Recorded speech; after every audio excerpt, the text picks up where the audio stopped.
Chicken leg வச்சு ஒரு சூப்பரான ஸ்டார்டர் ரெசிபி பார்க்கலாமா? இது வந்து துபாயில் ரொம்ப ஃபேமஸான ரெசிபி. இதுக்கு பேர் வந்து இஃபா சிக்கன். இது வந்து எப்படி செய்யலான்னு பார்த்துடலாம் வாங்க. அடுப்பில் ஒரு பேன் வச்சுருக்கேன். அதில் வந்து தண்ணி ஊற்றி 2 முட்டையை வந்து நல்லா வேக வச்சுருங்க. முட்டை வந்து வெந்துட்டுருக்க டைமில் நம்ம வந்து சிக்கன் லெக்கை க்ளீன் பண்ணி எடுத்துடலாம். நான் வந்து 2 சிக்கன் லெக் எடுத்திருக்கேன். அதில் வந்து இதே மாதிரி கத்தி வச்சு கோடு போட்டு எடுத்துக்கோங்க. அப்போனா மசாலா வந்து உள்ள எல்லா இடத்துலையும் நல்லா உள்ளே பட்டு நல்லா டேஸ்ட் வந்து ரொம்ப நல்லாயிருக்கும். இதே மாதிரி 2 கால்லையும் நல்லா கோடு போட்டுட்டு இந்த சிக்கன் லெக்கை வந்து நல்லா க்ளீன் பண்ணி எடுத்துருங்க. இப்போ இதுக்கு வந்து தடவுறதுக்காக மசாலா ரெடி பண்ண போகிறோம். நான் வந்து ஒரு பிளேட் எடுத்திருக்கேன்.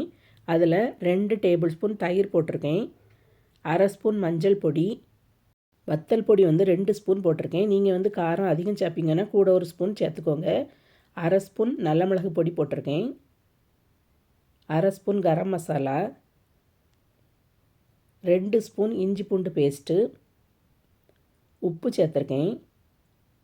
இப்போ இதில் வந்து 1 ஸ்பூன் லெமன் ஜூஸ் ஊற்றுறேன். ஊற்றிட்டு இதை எல்லாத்தையும் நல்லா மிக்ஸ் பண்ணி விடணும். இதில் வந்து தண்ணி எதுவுமே சேர்க்கலை.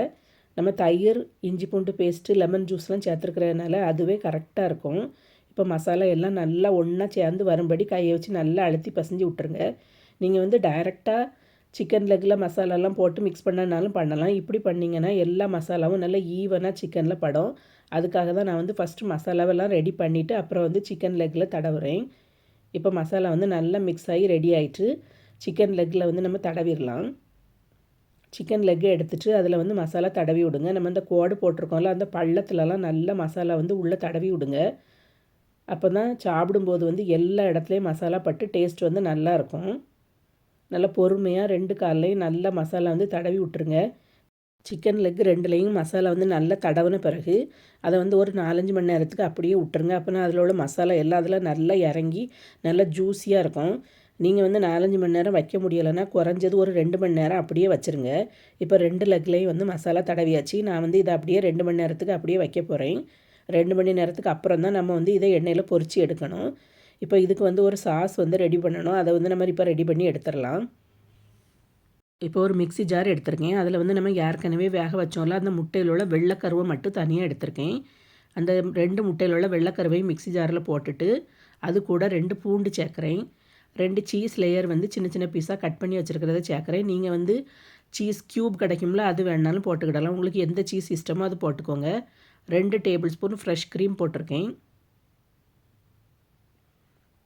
இப்போ கொஞ்சம் உப்பு சேர்க்குறேன். 1 ஸ்பூன் சீனி போடுறேன். சீனி போடுறதுனால இந்த சாஸ் வந்து டேஸ்ட் ரொம்ப நல்லாயிருக்கும். அதனால் 1 ஸ்பூன் சீனி போட்டுக்கோங்க. காய்ச்சி ஆற வச்ச பால் வந்து 3 டேபிள் ஸ்பூன் ஊற்றுறேன். இப்போ இது கூட 2 டேபிள் ஸ்பூன் ஆலிவ் ஆயில் ஊற்றணும். ஊற்றிட்டு இதை வந்து நல்லா அரைச்சி எடுத்துடணும். இது நல்லா க்ரீமியாக வரும். நான் அரைச்சி எடுத்த பிறகு அது எப்படி இருக்குன்னு உங்களுக்கு காட்டுறேன்.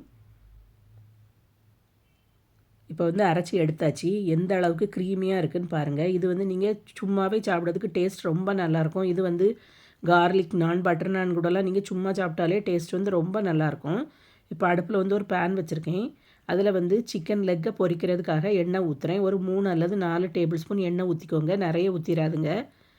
இப்போ இது கூட 2 ஸ்பூன் பட்டர் சேர்க்குறேன்.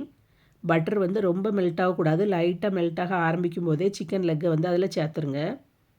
எனக்குள்ள பேன் வந்து 2 சிக்கன் லெக் பொரிக்கிறதுக்கு நல்ல வசதியாக இருக்குது. அதனால் நான் வந்து 2 லெக்கையும் ஒரே நேரத்தில் போட்டுட்டேன்.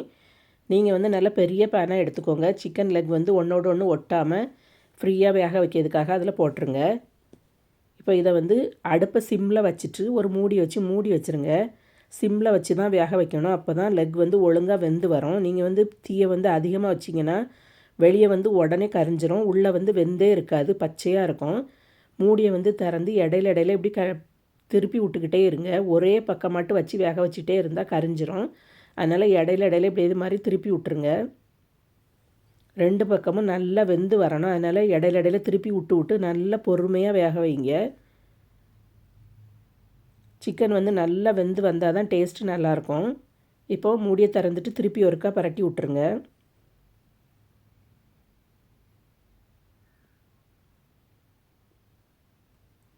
சிக்கன் லெக் வந்து 2 பக்கமும் நல்லா வெந்த பிறகு தான் நம்ம வந்து அந்த சாஸை ஊற்ற போகிறோம். இப்போ சிக்கன் லெக் வந்து நல்லா 2 பக்கமும் நல்லா வெந்து வந்துட்டு நம்ம ஏற்கனவே அரைச்சி வச்சுருக்க சாஸை வந்து இந்த சிக்கன் லெக்கு மேலே ஊற்றணும். சிக்கன் லெக் வந்து ஃபுல்லாக கவர் ஆகும்படி இந்த சாஸை வந்து ஊற்றிடுங்க. இது ஊற்றின பிறகு வந்து நம்ம ரொம்ப நேரம் வைக்கணும்னு வேண்டாம், ஒரு 2 நிமிஷம் வச்சா போதும்.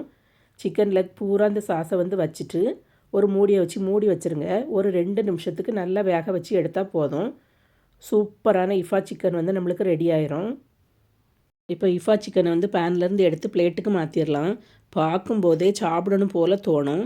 இதை வந்து நீங்கள் அப்படி ஒரு பீஸை பிச்சு அந்த சாஸ் கூட சேர்த்து வச்சு சாப்பிட்டிங்கன்னா டேஸ்ட் அட்டகாசமாக இருக்கும். இதை வந்து நீங்கள் ஸ்டார்டர் மாதிரியும் சாப்பிடலாம். அப்படி இல்லைனா பட்டர் நான், குல்ச்சா எது கூட வேணாலும் வச்சு சாப்பிடலாம். ஏன்னா இதில் அந்த சாஸும் இருக்கிறதுனால அதோடு சேர்த்து சாப்பிட்றதுக்கு டேஸ்ட் வந்து ரொம்ப நல்லாயிருக்கும். நான் வந்து கொஞ்சம் கொத்தமல்லி தூவி சர்வ் பண்ணியிருக்கேன். பார்க்குறதுக்கு அழகாக இருக்கணுங்கிறதுக்காக கொத்தமல்லி தூவி சர்வ் பண்ணியிருக்கேன். உங்களுக்கு எந்த மாதிரி வேணுமோ அந்த மாதிரி சர்வ் பண்ணிக்கோங்க. இந்த ரெசிபி வந்து கண்டிப்பாக ட்ரை பண்ணி பாருங்கள். வீட்டில் எல்லாருக்கும் ரொம்ப பிடிக்கும். இந்த வீடியோ வந்து உங்களுக்கு பிடிச்சிருந்தா லைக் பட்டனை தட்டி விட்டுட்டு சேனலை சப்ஸ்கிரைப் பண்ணிடுங்க ஃப்ரெண்ட்ஸ்.